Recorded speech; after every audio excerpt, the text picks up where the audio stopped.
Wow, Doc Gelo, welcome to the Global Filipino Magazine. Thank you for gracing our interview this afternoon.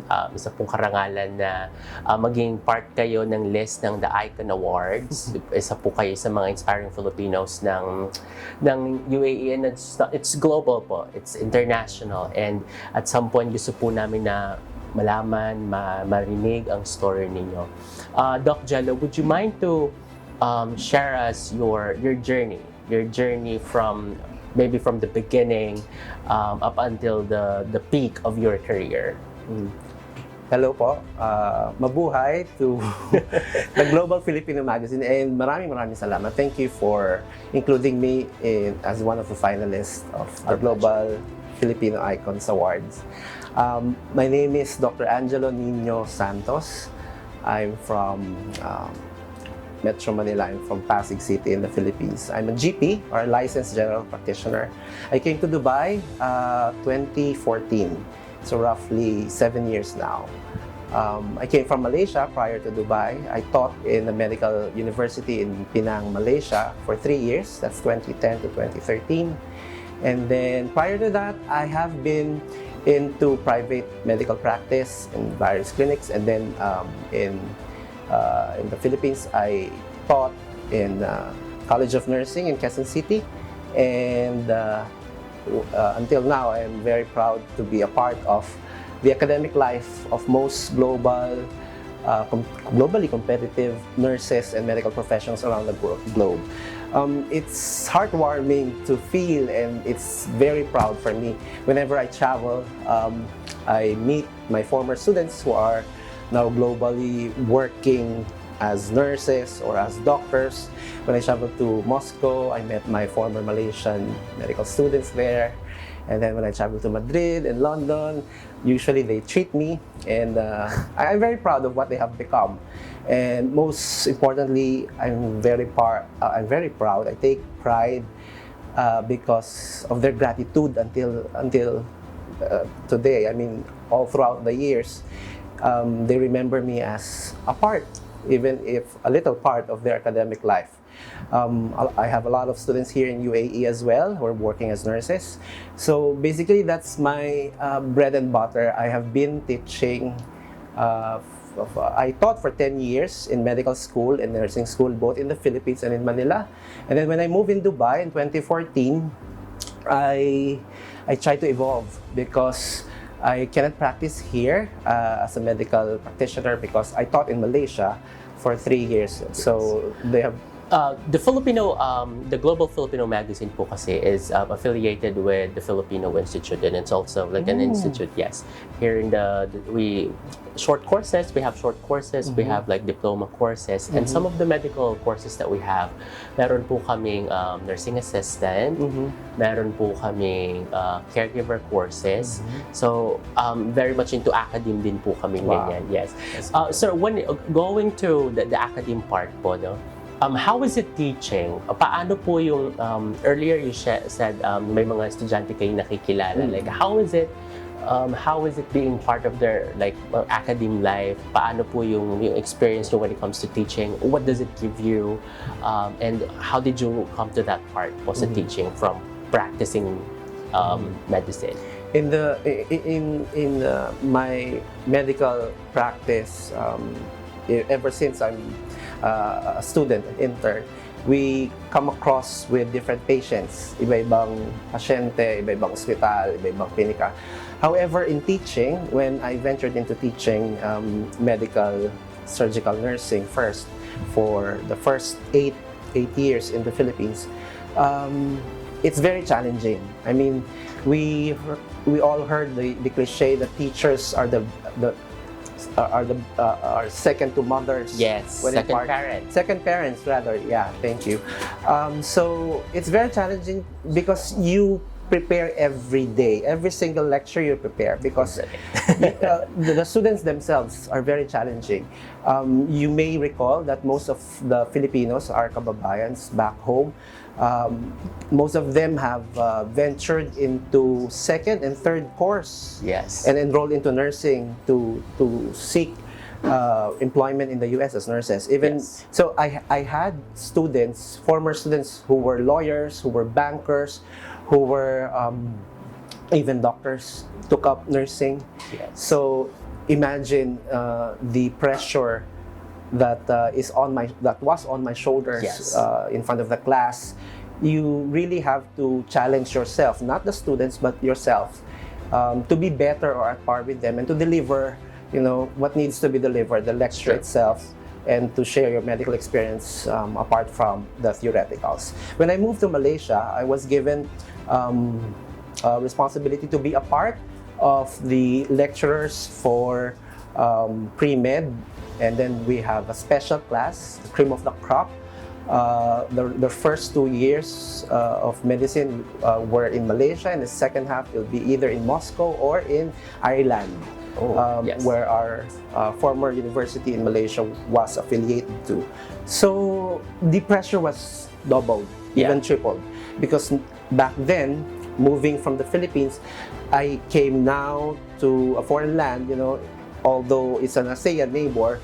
However, the pressure is double, triple, because you're dealing with diversity, diverse culture, diverse religion, diverse belief, and you're in a foreign land, not competing, but working side by side with foreign colleagues. Yes. So from 2010 to 2013, I worked as a medical lecturer in Penang, in Malaysia, one of the medical universities there back then. And then I decided to move to Dubai in 2014. What's the biggest learning that you've had, like with the different countries that you've been to, when it comes to like career, life, comparing Philippines to Malaysia to UAE? Ano yung biggest like life lesson that you learned and you would like other Filipinos around the globe would like to learn from you? Yeah, thank you. Apart from being a lecturer and a licensed GP in the Philippines and a medical lecturer in Malaysia and in the Philippines, yes, I am a traveler. I have a travel blog running for 14 years now. It was awarded by Ministry of Tourism Malaysia twice as Best Expat Blog. It was a proud moment, two consecutive years, 2013 and 2012, to be able to wear a barong Tagalog in Kuala Lumpur to accept the awards for the Best Expat Blog. And then you're asking me what is the most important or relevant life lesson Yes. that I learned from traveling. I've traveled to 57 countries in 5 continents already. That's few, not even half of the total number of countries and territories around the globe. But one thing that I am most proud of, some of my trips, some of my adventures, some of my travels may not be that life-changing, or sometimes it may be mundane or quite simple. But in simplest community, in the most humble old towns, there you meet people. I met what I love most about traveling is meeting people. That's true. Yes. You learn from their lifestyle. It's humbling to see a Nepali in Kathmandu running her day-to-day life as simple as it is. Yes. Comparing to our lifestyle here Learning in Dubai. from other culture din. Yeah, learning from other culture, learning from other people's traditions and cultures and day-to-day living. Yes. It's very enriching. It's something that people will not encounter in any books or any classrooms. Traveling, I think, is the best teacher in the world as well. Among the 57 countries, like which struck you the most? 70. You said 5 continents. Please, Yes. hindi natin pwedeng i-name like, all the 57 countries. These are continents that we've been to, and then like which country like really struck you most? Struck you the most in what sense? Like in general outlook or point of view. Actually, you I can, like, always give us also, I like- always tell whoever. This is one of the frequently asked questions to me. What is your most favorite country or destination? Yes. But your query was which among the 57 countries struck me the most. Probably it's too general, but like really something that you would like to go back, or like maybe you would like I don't know, share, live there probably? One of the most beautiful destinations that I've been to are in the South America and Europe. Okay, yes. I love countries or destinations with cultures, something that are different from the tropical country that we were born with. Yes. I also love the Arctics. Whenever I see snow or something that snow-capped we don't mountain, have. something that we don't have. I'm really fascinated and awestruck with them. But the most beautiful countries that I've been to in terms of people, in terms of food and culture are in random order. I love Argentina and Brazil. In Argentina and Brazil, I've been to almost end of the world. I literally was surprised that I found myself crying in crocodile tears when I saw Iguazu Falls. It's a massive falls in between Argentina and Brazil. And also, I went to Patagonia in Argentina. I didn't expect that in my lifetime I will come across face-to-face glacier, ice, the one you saw in Titanic, similar to that. I mean, a big brick of wall. I never thought in my wildest dreams that I would come to that place. That it's not only awesome, visually stunning, but it made me realize that there is really a higher being among us, regardless of our religion, whether we're Catholics or Muslims or Jehovah's or whatever. I mean, if there is no higher creator, I'm not being religious, but during my travels, this is my reply to your question. What struck me the most, or the most important lesson, life-changing lesson, is every travel, every adventure, it's a reminder for me that there is God. Wow, yes. Because if there is no God, who created that massive falls?